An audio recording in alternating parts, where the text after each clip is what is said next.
कि मोटापा, इसका जड़ से कैसे समाधान किया जा सकता है, इसके कारण क्या है। इसको लेके बहुत सारे लोगों में मिथ होते हैं कि कई तरह के, कोई कुछ कहता है कोई कुछ कहता है। तो वो सारी चीजें आज हम डिस्कस करेंगे। तो देखिए, सबसे पहले तो मैं यही कहूंगा कि हमें सभी को ये पता होना चाहिए कि मोटापा एक बीमारी नहीं है, बल्कि एक ये महामारी है। और ये महामारी क्यों है? खुद में ये कोई बीमारी नहीं है, मोटा होना कोई बीमारी नहीं है, लेकिन ये मोटापा कई बीमारियों का गेट है, दरवाजा है, ये कह सकते हैं। कि जहाँ मोटापा आ गया तो बहुत सारी बीमारियों का दरवाजा हमने खोल दिया है। जैसे डायबिटीज, बीपी, हार्ट डिजीज, जोड़ों का दर्द, स्लीप एपीनिया। स्लीप एपीनिया एक बीमारी होती है, सोते सोते दम घुट जाता है। होता क्या है इसके अंदर? स्लीप एपीनिया में क्या होता है, जो हमारे सांस की जो पाइप होती है, जहाँ से हम सांस लेते रहते हैं छोड़ते रहते हैं, वो एक जो है कि रास्ता है, एक पाइप है।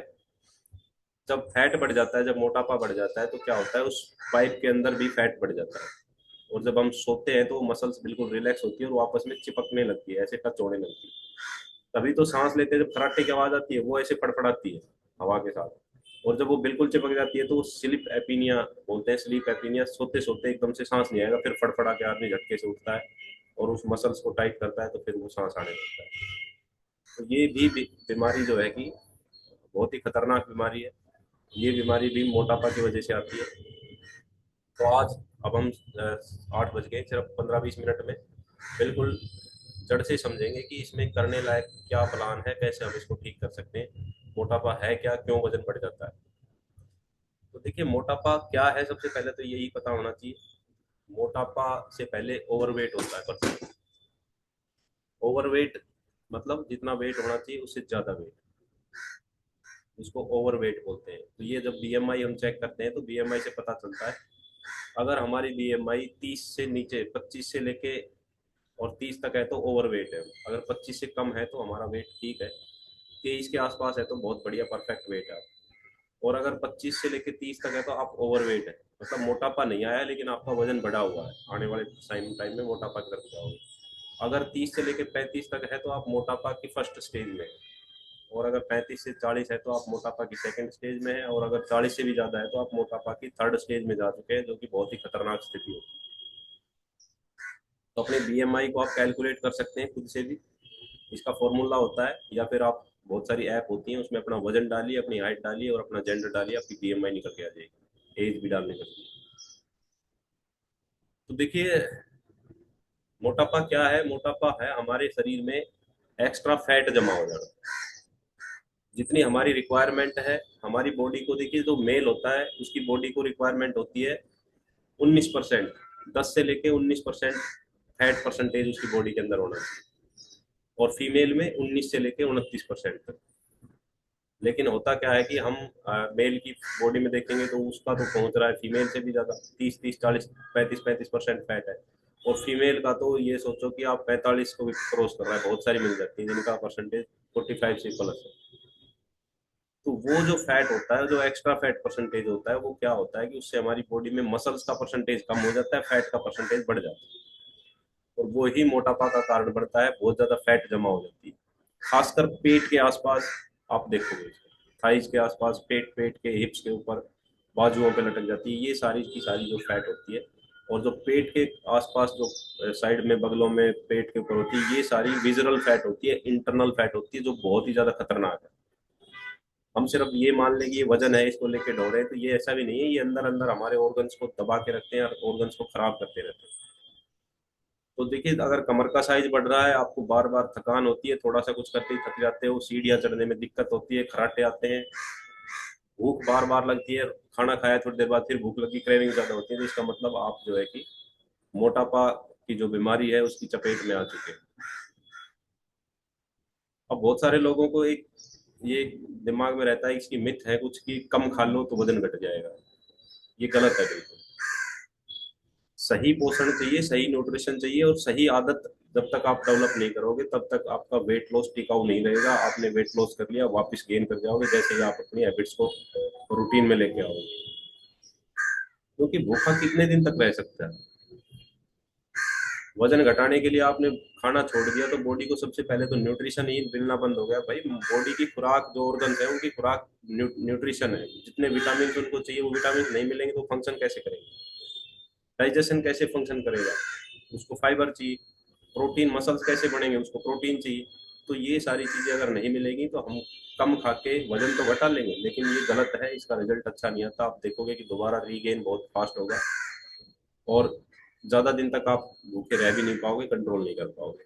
तो हमने जो है कि अनहेल्दी वेट लॉस नहीं करना, हमने हेल्दी फैट लॉस करना। तो ये तो था मोटापा क्या होता है। अब ये वजन बढ़ता क्यों है, इसके रूट काज क्या है। एक तो सबसे पहला रूट काज है न्यूट्रिशन का गैप।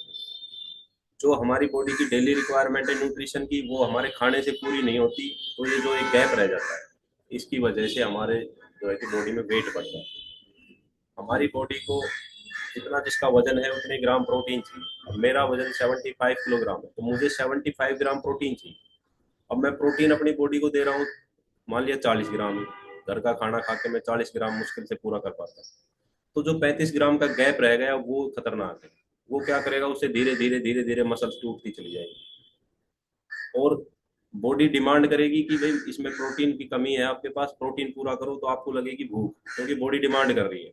लेकिन वो ये थोड़ी कह रही है कि आप जो है कि प्रोटीन खाओ या कुछ खाओ, वो तो सिर्फ आपको भूख महसूस होगी। अब आपकी समझ होनी चाहिए कि बॉडी को बार बार भूख क्यों लग रही है। अगर आप प्रोटीन खाओगे तो बार बार भूख नहीं लगेगी, लेकिन अगर आप कार्बोहाइड्रेट्स ही देते रहोगे तो बार बार भूख लगती रहेगी। बॉडी प्रोटीन की डिमांड के लिए आपको भूख ही कहेगी, दिमाग को सिग्नल जाएगा कि भाई प्रोटीन पूरा नहीं हो रहा, कुछ मांगो। वो मांगेगा, आप उसको फिर वही रोटी दाल चावल दे जा रहे हो। तो फिर क्या होगा कि धीरे धीरे धीरे धीरे मसल्स बढ़ने की बजाय फैट बढ़ता चला जाएगा। इसलिए प्रोटीन बहुत जरूरी है। न्यूट्रिशन का जो गैप होता है उसको समझना बहुत जरूरी है, उसको पूरा करना बहुत जरूरी है। अब हम क्या करते हैं, न्यूट्रिशन पूरा तो कर नहीं पाते। हम प्रोसेस फूड खा लिया, मीठा खा लिया, हमने कोल्ड ड्रिंक पी ली, कोई बर्गर खा लिया, कुछ खा लिया, तले हुए खाने खा लिए जिसमें बहुत ज्यादा कैलोरी होती है। कैलोरी बहुत ज्यादा होती है, न्यूट्रिशन बहुत कम होता है। ये सबसे बड़ा एक कारण है वजन बढ़ने का। उसके बाद आता है हमारी सैनिटरी लाइफस्टाइल। सारा दिन हम बैठे हैं, सारा दिन हम सोफे पे बेड पे रहते हैं, सारा दिन हम चेयर पे रहते हैं, सारा दिन हम, हमारे मतलब काम ही बैठने का हो गया। चलने फिरने की बहुत ज्यादा कमी हो गई है, स्क्रीन के ऊपर ज्यादा टाइम हमारा हो गया। आजकल प्रोफेशनल भी जो है कि स्क्रीन के ऊपर ही रह गए, काम सारा स्क्रीन पे ही होता है। तो फिजिकल एक्टिविटी बिल्कुल खत्म हो गई, इस वजह से भी वजन बढ़ता है। उसके बाद क्या होता है, खाना सही नहीं मिलने की वजह से और हमारी लाइफस्टाइल खराब होने की वजह से क्या होता है, हमारे हार्मोन्स डिसबैलेंस हो जाते हैं। और जब हार्मोन्स डिसबैलेंस हो जाते हैं तो वजन बढ़ने लग जाता है बगैर खाए। इंसुलिन रेजिस्टेंस हो जाएगा। आप खाओगे, आपको बीपी, ये डायबिटीज होती किस लिए, इसीलिए तो होती है। आपका जो इंसुलिन हार्मोन है वो इनबैलेंस हो गया। उसकी वजह से आप खाना तो खा रहे हो, शुगर में कन्वर्ट तो हो रहा है, लेकिन बॉडी में लगता नहीं है, ब्लड शुगर बढ़ता चला जाता है। थायराइड भी ऐसा ही है। थायराइड का जो हार्मोन है वो कंट्रोल नहीं होगा अगर आपको उसको सही न्यूट्रिशन नहीं दे रहे हो तो सही ढंग से। अगर वो कम रिलीज होगा तो भी नुकसानदायक है, ज्यादा रिलीज होगा तो भी नुकसानदायक है। उसको हाइपोथायराइड और हाइपर थायराइड का वो बोला जाता है। उसके बाद पीसीओडी और पीसीओएस की समस्या है, वो भी हार्मोनल इम्बैलेंस की वजह से होती है। और बहुत सारी फीमेल इससे जूझती रहती हैं, बताती भी नहीं है बहुत सारी। तो ये सारी की सारी हार्मोन्स की वजह से होती है। हमारे हार्मोन्स खराब हो रहे हैं, चेंज हो रहे हैं, इम्बैलेंस हो रहे हैं, उसकी वजह से होता है। जैसे ही आप अपनी लाइफस्टाइल को ठीक करोगे, जैसे ही आप न्यूट्रिशन लेना शुरू करोगे, इसमें आपको सुधार आना शुरू हो जाएगा। बहुत सारे हमारे पर्सन बताते हैं हमेशा कि ये समस्या थी और अब धीरे धीरे ठीक भी हो रही है। बहुत सारे उनकी ठीक भी हो चुकी है। तो ये सिर्फ और सिर्फ हमारा हार्मोन्स इम्बैलेंस की वजह से होने वाली समस्या है। स्ट्रेस का भी ऐसा ही है, स्ट्रेस का भी एक हार्मोन होता है। अगर आप अक्सर कभी आप देखना, अगर अगर आप स्ट्रेस में हो तो आप एक्सरसाइज कर लो, आप बिल्कुल जो है कि ये सोच देखोगे कि स्ट्रेस फ्री हो गए। क्योंकि वो स्ट्रेस का हार्मोन्स जो होता है, हार्मोन जो होता है, जब तक हम उसी को सोचते रहेंगे वो और रिलीज होता रहेगा और रिलीज होता रहेगा, और वो टेंशन, वो स्ट्रेस बढ़ती रहेगी। हम लेकिन उसको डाइवर्ट करने के लिए अगर एक्सरसाइज करने लग गए तो हमारा ध्यान एक्सरसाइज की तरफ चला गया और हमारा जो अच्छा वाला हार्मोन है वो रिलीज हो गया, वो उसको दबा देता है, फिर वो स्ट्रेस खत्म होने लगती है। इसलिए कहा जाता है कि स्ट्रेस जब भी हो तो आप एक्सरसाइज करो, वॉकिंग करो, योगा करो, मेडिटेशन कर लो, मतलब अपना ध्यान को डाइवर्ट करो। और बॉडी जब एक्सरसाइज करते हैं तो सारे हार्मोन्स अपने आप बैलेंस होने लगते हैं। उसके बाद आती है वजन बढ़ने का सबसे बड़ा कारण आता है नींद की कमी। लोग प्रॉपर नींद नहीं लेते। ये सोचते हैं कि नींद से क्या होता है। भाई कम से कम 7 घंटे की नींद तो हमें लेनी ही लेनी चाहिए। 8 घंटे की नींद, 7-8 घंटे की नींद हम देंगे तभी हमारे हार्मोन जो है कि बैलेंस होंगे। हार्मोन्स की गड़बड़ी मोस्टली होती है नींद की कमी की वजह से। क्रेविंग्स भी नींद की कमी की वजह से आती है। जो लोग रात को 12-1 बजे तक नहीं सोते, आप देखोगे कि वो उठ के कुछ ना कुछ जरूर खाएंगे 12 1। क्रेविंग्स होती है, हार्मोन्स इम्बैलेंस हो जाते हैं, क्योंकि आप रात को भी जग रहे हैं तो स्क्रीन देख रहे हैं, मोबाइल देख रहे हैं, तो बॉडी को ये लगता है कि अभी तो दिन है। और वो जो रात को रेस्ट के टाइम पे जो काम करना चाहिए उसकी बजाय वो दूसरे हार्मोन्स रिलीज होने लग जाते हैं जो दिन में होने चाहिए। और वो फिर कहेंगे कि भूख लग रही है कुछ खाओ, फिर जाके उठा के फ्रीज में जाएगा, किचन में जाएगा, कुछ ना कुछ देखेगा, उसको खाएगा। उसके बाद हमारा जो रूटीन है वो बहुत ज्यादा डिपेंड करता है हमारी हेल्थ के ऊपर। रूटीन कैसा है, हम देर रात तक खाना खाते हैं, रात को देर से खाना खाना सबसे ज्यादा खतरनाक है। अब तो धीरे धीरे ये बिल्कुल सार्वजनिक होने लगी है बात की, रात का जो खाना है वो अगर हम सनसेट तक खा ले तो ही बढ़िया है, उससे ज्यादा लेट करते हैं तो वो ठीक नहीं। और सबसे ज्यादा बीमारियों का कारण भी यही बन रहा है। ब्रेकफास्ट छोड़ देते हैं सुबह, ब्रेकफास्ट जरूर करना चाहिए। हमने रात को कुछ खाया था, उसके बाद हमने पूरी रात कुछ नहीं खाया, तो सुबह उसको तोड़ना बहुत जरूरी है। और वो तोड़ने के लिए आपको क्या चाहिए, बढ़िया वाला ब्रेकफास्ट चाहिए, आपको प्रोटीन वाला ब्रेकफास्ट चाहिए। जो लोग एग खाते हैं वो एग भी ले सकते हैं इसमें, लेकिन सबसे बढ़िया हमारा प्रोटीन शेक है। ना तो वो नॉन वेज है, ना ही उसके अंदर कोई एग है, ना उसमें पेड़ पौधों का सोया प्रोटीन है, कुछ वे प्रोटीन है, जो आपको एक बैलेंस डाइट देता है। अब ये भी नहीं है कि हम निरा ही प्रोटीन खा लें, प्रोटीन को एब्जॉर्ब करने के लिए भी कार्बोहाइड्रेट्स की जरूरत होती है कुछ मात्रा में। इसलिए जो ये हमारा शेक होता है इसमें सारी चीज मिली हुई है, ऑलरेडी एडिड है। जितना इसमें कार्बोहाइड्रेट चाहिए प्रोटीन को डाइजेस्ट करने के लिए, प्रोटीन को एब्जॉर्ब करने के लिए, उतना इसके अंदर ऑलरेडी है। इसके अंदर जितना फैट चाहिए वो भी ऑलरेडी है, इसके अंदर जो विटामिन मिनरल्स चाहिए वो भी ऑलरेडी है। इसलिए इसको एक कंप्लीट डाइट बोला जाता है। तो ये हमारा ब्रेकफास्ट एक कंप्लीट डाइट है। आप सभी अपना ब्रेकफास्ट अपने पास रख सकते हैं, अभी थोड़ी देर में हम सभी एक साथ ब्रेकफास्ट लेंगे, अपना सेक लेंगे। अब देखिए, इसकी फिलोसफी पे अगर हम बात करें, शरीर में क्या होता है, वजन बढ़ जाता है, बढ़ता क्यों है? जब वजन बढ़ता है तो हमारी बॉडी के अंदर क्या होता है, हमारी बॉडी में सबसे पहले तो इंसुलिन रेजिस्टेंस होता है, जो कि बहुत ही आम बीमारी हो चुकी है आज की।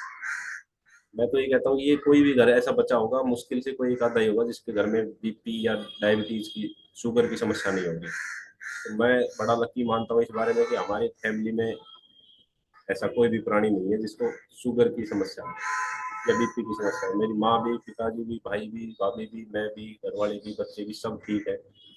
क्यों ठीक है? क्योंकि ये अपनी हैबिट्स को मेंटेन किए हुए हैं। मीठा, रिफाइंड रिफाइंड कार्बोहाइड्रेट जो चीज यूज करते हैं वो हमारे इंसुलिन को गड़बड़ा देता है। फैट स्टोरेज उससे बढ़ने लगती है। उसके बाद इन्फ्लेमेशन स्टार्ट हो जाती है जब बॉडी के अंदर ये प्रोसेस फूड जाता है। ट्रांस फूड और प्रोसेस फूड जब हम लेते हैं तो वो शरीर के अंदर सूजन पैदा कर देता है जो हमें दिखती भी नहीं है। और वो सबसे खतरनाक होती है, हमारा मेटाबॉलिज्म स्लो हो जाता है, मेटाबॉलिज्म धीरे हो जाता है, तो हम जो भी थोड़ा सा भी खाएंगे वो भी बहुत सारा फैट, सारा का सारा फैट में ही कन्वर्ट हो जाए, एनर्जी में कन्वर्ट नहीं होगा, फैट के रूप में स्टोर होता चला जाएगा। और हम थकान महसूस करेंगे, खाना खा लिया फिर भी थके हुए रहेंगे, सुबह उठते ही थके हुए रहेंगे। इसका मतलब हमारा मेटाबॉलिज्म स्लो हो गया है, बॉडी एनर्जी में कन्वर्ट नहीं करके फैट में कन्वर्ट करके स्टोर करे जा रही है। उसके बाद मसल्स लॉस होगा। अगर बॉडी में प्रोटीन की कमी है, एक्सरसाइज नहीं कर रहे हो, एक्सरसाइज की कमी, तो आपके मसल घटेंगे ही घटेंगे, कोई नहीं रोक सकता उन्हें, फैट बढ़ेगा ही बढ़ेगा। मसल्स को मेंटेन करने के लिए प्रोटीन चाहिए, लेकिन प्रोटीन के साथ एक्सरसाइज भी बहुत जरूरी है। एक्सरसाइज से ही मसल्स बिल्ड होते हैं, मसल टूटेंगे फिर प्रोटीन से बढ़ेंगे, फिर टूटेंगे फिर बढ़ेंगे, तब वो धीरे धीरे बढ़ते जाएंगे, उनकी स्ट्रेंथ बढ़ती जाएगी। तो मसल्स को तोड़ना बहुत जरूरी है, और तोड़ने का काम करता है हमारा एक्सरसाइज। और फिर उसको रीजनरेट करने का, उसको स्ट्रॉन्ग बनाने का, उसको मजबूत बनाने का काम करता है प्रोटीन। तो जब तक वो टूटेगा नहीं तब तक वो मजबूत ही नहीं बनेगा। इसलिए हमने प्रोटीन को पूरा करना है, मसल्स को लॉस नहीं करना, मसल्स को बढ़ाना है। तब देखना आपकी बॉडी में अलग ही एनर्जी रहेगी, आपका अलग ही जो है कि एनर्जी लेवल, और आपका, मैं तो ये कहता हूँ, चलने फिरने का तरीका ही बदल जाएगा। एक मेटाबॉलिक डाउन शिफ्ट होने लगता है जब हम बार बार क्रैश डाइट से जो है कि करते हैं। हम सोचते हैं वजन घटाने के चक्कर में डाइट को छोड़ देते हैं, खाना छोड़ देते हैं, खाना स्किप कर देते हैं, ब्रेकफास्ट नहीं करते, एक टाइम खाना खा लेते हैं, एक रोटी खा लेते हैं, सलाद सलाद खा लेते हैं।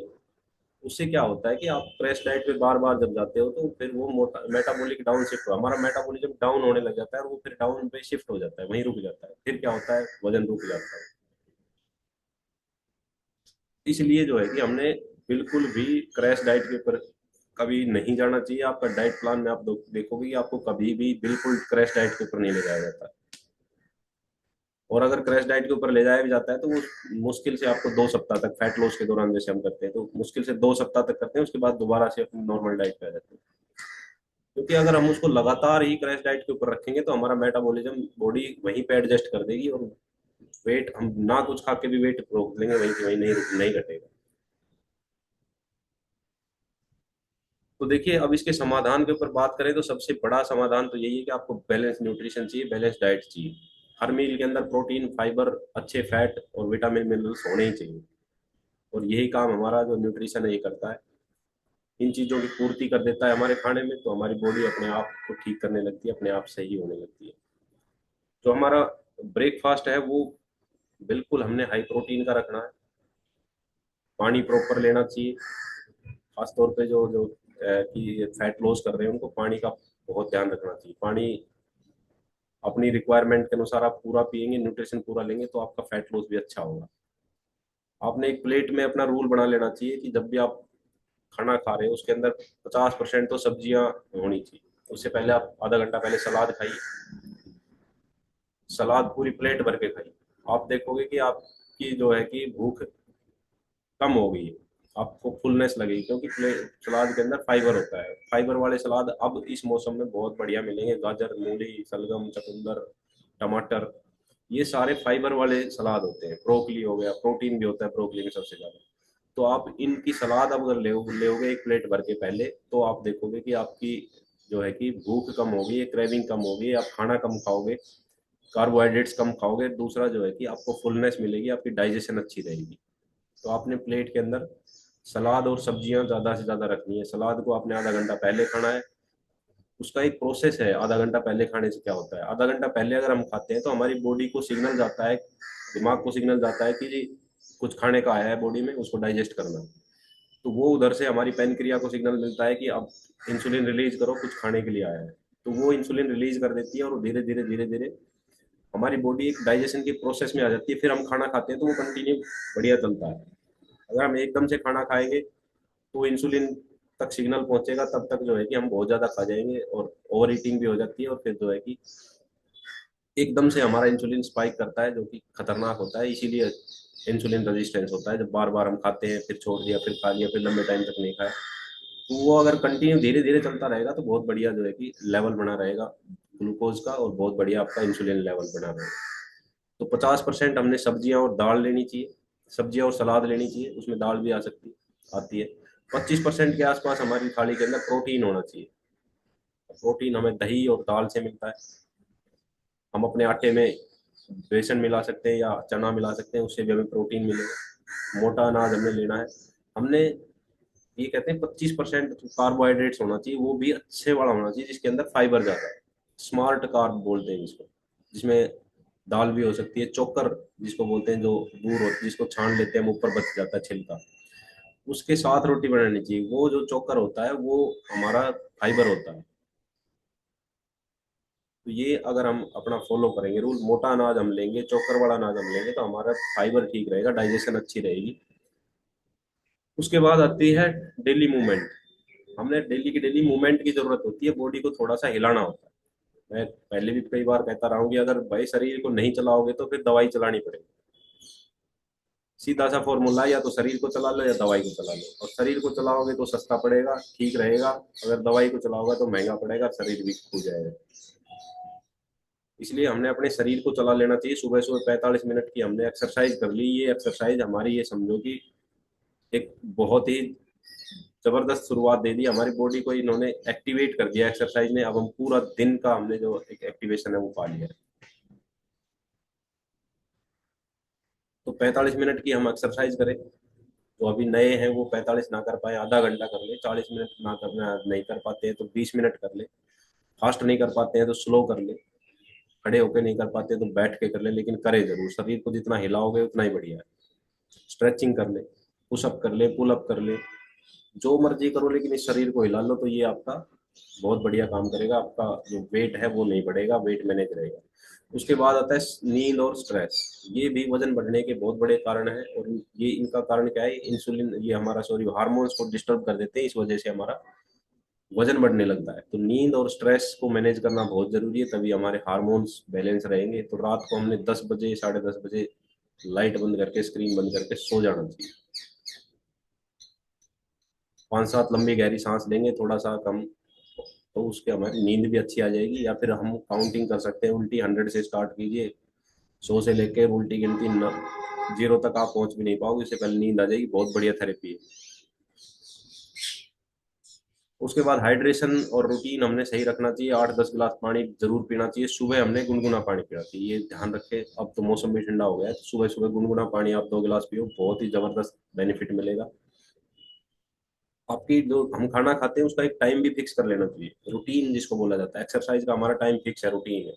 ऐसे ही हमारे खाने का भी टाइम होना चाहिए। ब्रेकफास्ट का रूटीन है, 8:15 बजे हम लेते हैं, 8:30 बजे हम ले लेते हैं। उसके बाद जो है कि हमारा सलाद का टाइम है, 12:30 बजे का हम सलाद लेते हैं। 1 बजे हम खाना खाते हैं, 4 बजे हमने जो है कि 5 बजे हमने फ्रूट लिया है। तो ये सारा टाइम फिक्स होना चाहिए डेली। उससे क्या होता है, हमारी बॉडी पहले ही प्रिपेयर हो जाती है अंदर से कि हाँ अब वो टाइम हो गया है, और उस टाइम के लिए वो पहले से ही तैयारियां कर लेती है। बायोलॉजिकल क्लॉक जिसको बोला जाता है वो एक्टिवेट हो जाती है। तो इसका रूटीन बनाना बहुत जरूरी है। फिक्स्ड टाइम होना चाहिए सोने का, जगने का, खाने का, पीने का, सभी। तो ब्रेकफास्ट में हमने हाई प्रोटीन चाहिए। चीनी, कोल्ड ड्रिंक्स, बिस्किट, चाय, कॉफी ये नहीं लेनी चाहिए। 30 से 45 मिनट हमने एक्सरसाइज करनी है। 2-3 लीटर पानी पी 3-4 लीटर पानी पीना है दिन में।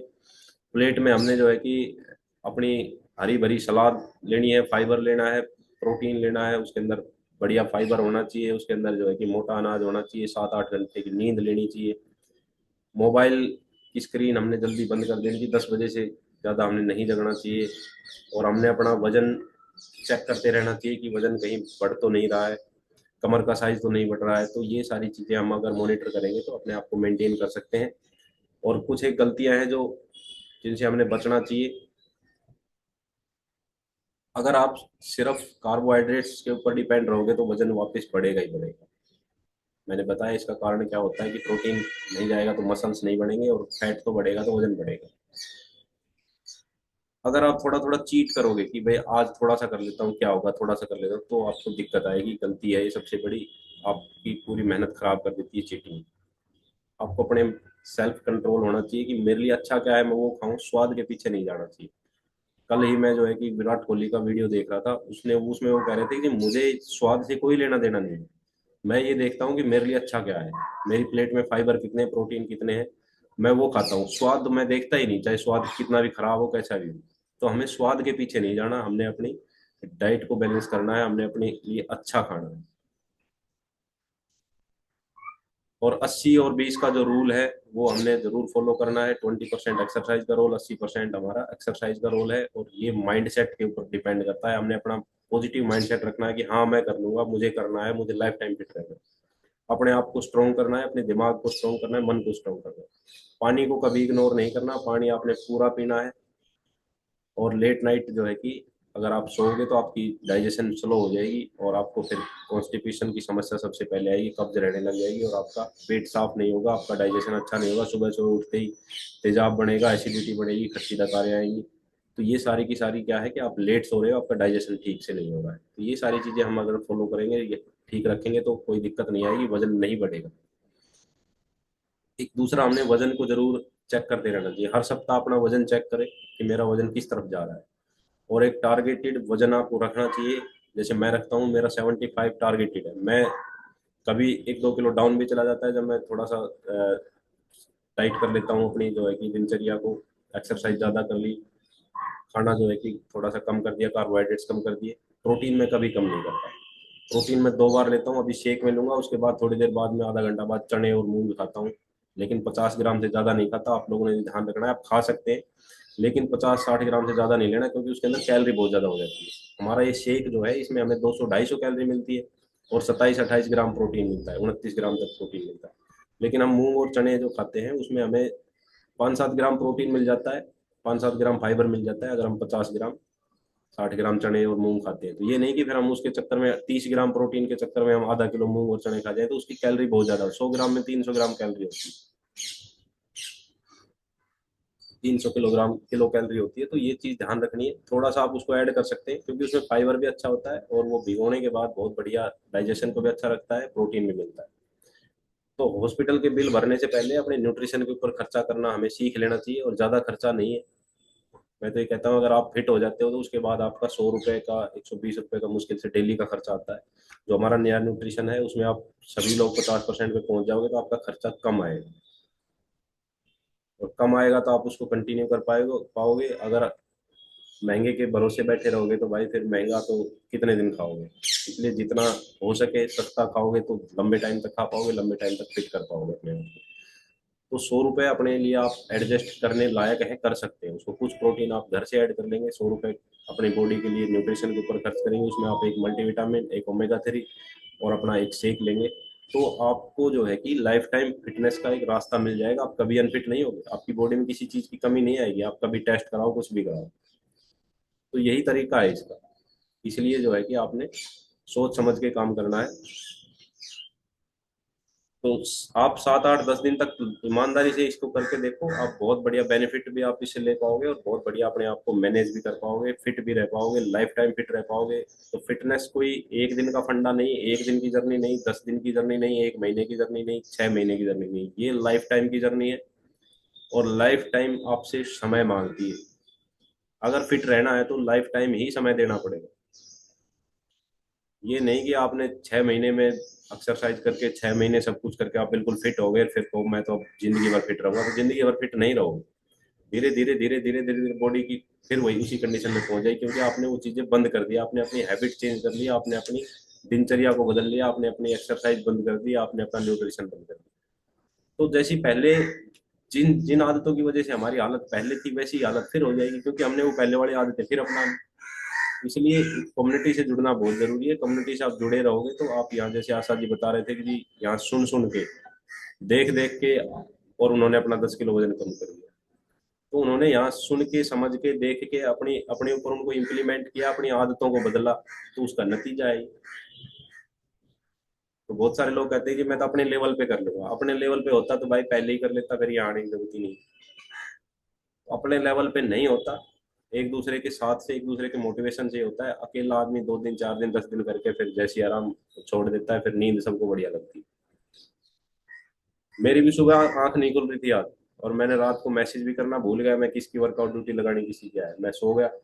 सुबह उठा जब याद आया कि वर्कआउट ड्यूटी भी नहीं लगाई, तो मैं कहा चल कोई बात नहीं, आज खुद ही करेंगे सब कुछ, कोई समस्या नहीं। तो ये एक जिम्मेदारी भी होती है, और खुद की जिम्मेवारी लेना तो सबसे बढ़िया है। खुद की जिम्मेवारी लो, सुबह टाइम पे उठना है, चाहे रात को लेट सोए वापस। तो ये मेरा आज का टॉपिक था। आशा करता हूँ कि आप लोगों को समझ आया होगा, और आप इन चीज़ों को अपनी लाइफ में इम्प्लीमेंट करके लाइफ टाइम फिट रह पाओगे, स्वस्थ रह पाओगे।